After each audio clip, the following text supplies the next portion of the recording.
Morning children. Now let's start with the next topic, respiration in organism, chapter 10. Now children, you know that we are all living beings. We eat food to get energy.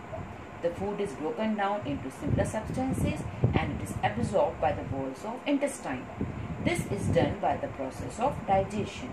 Now the chemical energy which is stored in the food material is released. This occurs when there occurs the oxidation of food material. Now here comes the role of respiratory system in living organism. Now let's start with the first topic, that is introduction. Respiration is a biological process. It starts with birth and ends with death. In all living organisms, they respire to use the food to get energy. Now this process of respiration takes place 24 hours. This respiration is very necessary for the survival of all living beings. Now let us define this process of respiration. Respiration is a process in which food is utilized. Why it is utilized? To produce energy, and this energy is necessary for various life activities. Now let us discuss what are the features of respiration. First feature, food is used up. That is, there occurs oxidation of food. And this food is used up to release energy. That is, energy is produced in this process. Now here occur exchange of gases. And how does this exchange take place? We take in oxygen, we give out carbon dioxide. And when we sum up this process of respiration in the form of equation, then this comes out to be digested food in the presence of oxygen. This process is called oxidation. These two are the reactant. What is the product form? Is the waste product with the release of energy. So this is the equation for respiration. Now let us compare this respiration with photosynthesis. Now children, you know that respiration is common to all living beings, and as I discussed in the beginning of the slide, respiration takes place 24 hours. Whereas when we compare it with photosynthesis, photosynthesis takes place only during daytime. That is during daytime we have photosynthesis, whereas respiration occurs both at day and night. Now in case of photosynthesis, when we have discussed this in chapter 1, and we know that photosynthesis means to combine. So in photosynthesis photosynthesis is an anaerobic process. That means there occur formation of substances. That is photosynthesis. Here it is make it up. When we talk of respiration, it's a catabolic process. That is, substances are being broken down. Now coming to the energy release, when we talk about the reactant, we talk about the product. Now come to this equation. In case of photosynthesis, carbon dioxide react with water, resulting in the formation of glucose with the evolution of oxygen. This takes place, and here the sunlight changes into energy stored. But just contrast to this is respiration. So what happens in respiration? This food is oxidized. So can you see this? That this food is being acted upon by oxygen, and as a result of this, carbon dioxide and water is reduced. So here the energy which is stored in glucose is then released. So these two are just the opposite process.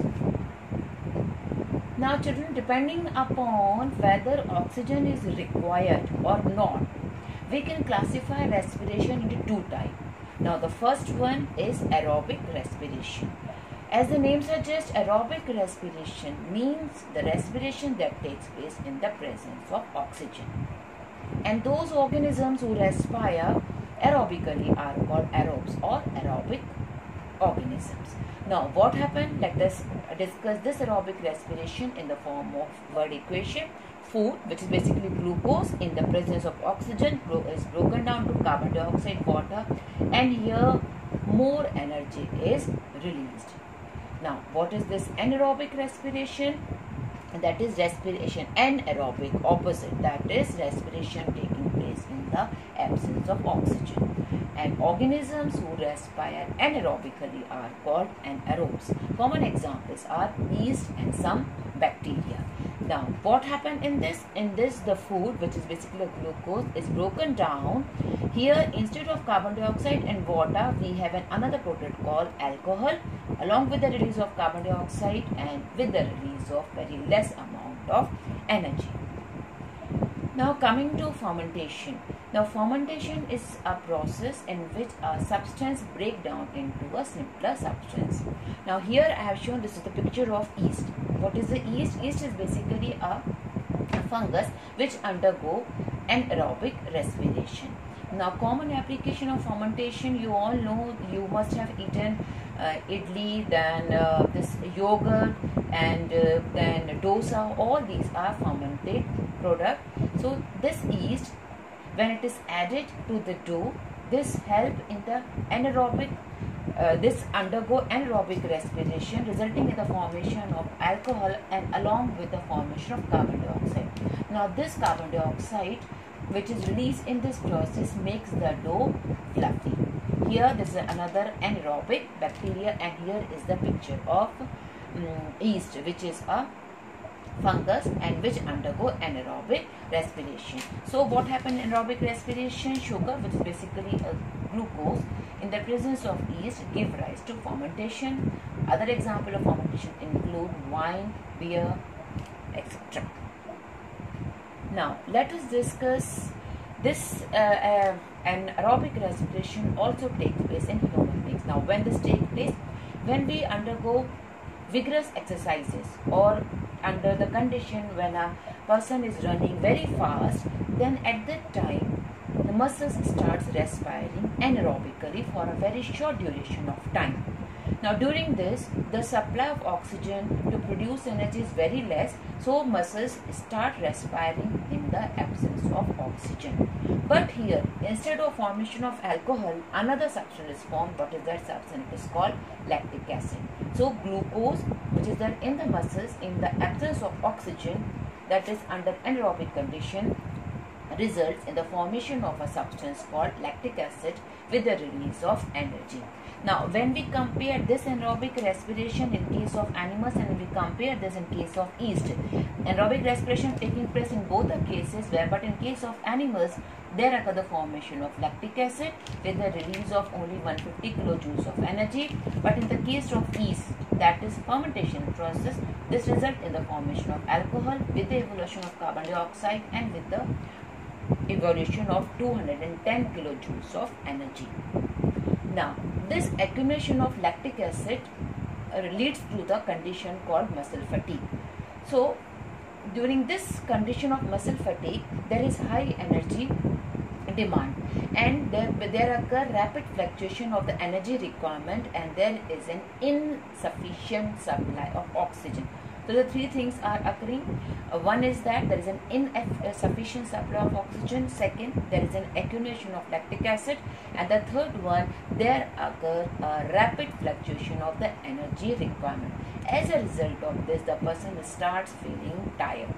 Now, the question, how to get rid of muscle cramp? And this accumulation of these three things lead to muscle cramps in human beings. Now, the question arises, how to get rid of these muscle cramps? One way to get rid is to stretch the muscles and massage the cramped muscle gently so as to allow the proper flow of the blood in the muscles.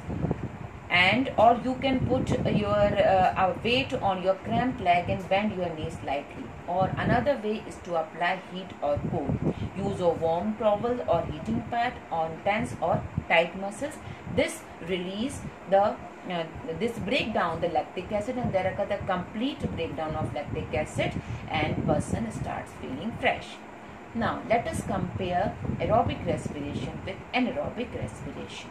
Now aerobic respiration, as we have discussed earlier, the process of breakdown of food, but what is important is that is presence of oxygen. Anaerobic respiration, same, breakdown of food but in absence of oxygen. End product of aerobic respiration are carbon dioxide and water, because here there occur the complete breakdown of glucose molecule. Here the end product of anaerobic respiration can be lactic acid, as we have discussed in case of the muscles, or carbon dioxide and alcohol in case of fermentation or in case of another anaerobes. Now, aerobic respiration takes longer time to release energy, whereas anaerobic respiration is a fast process as compared to aerobic respiration. When we compare the two processes energy-wise, then aerobic respiration produces large amount of energy, whereas anaerobic respiration produces a small amount of energy as compared to aerobic respiration. Common examples of aerobic respiration: most plants and animals. Now, anaerobic respiration, as we discussed earlier, yeast, bacteria and human muscles when we exercise vigorously. Now, there is one more process where oxygen is required, and what is that? That is combustion. But this combustion is different from respiration. One common feature is that both the process respiration and combustion require oxygen. But how are they different? Now, let us compare. Let us see how the two processes are different. Respiration, we talk about, respiration is a slow process, whereas combustion or the burning, it is a fast process. Now, respiration takes place at the body temperature, but when we talk about combustion, it takes place at a high ignition temperature. In case of respiration, the fuel is mostly food, whereas in case of combustion, the fuel is any hydrocarbon. Now, in case of respiration, it is a step-by process, whereas a combustion is an instantaneous process. Now, next one, the oxidation reaction is always complete in case of respiration, and the products are carbon dioxide, water and the energy. Whereas in case of combustion, the oxidation reaction may not be complete and the reactant product may cause pollution due to the presence of unburned carbon particles and carbon monoxide. Okay children, now ready for the assignment? Now your first question is, why do we often sneeze when we inhale a lot of dust-laden air? And second one, why does an athlete breathe faster and deeper than usual after finishing the race? And you can refer to the given links for better understanding. Bye bye for now children.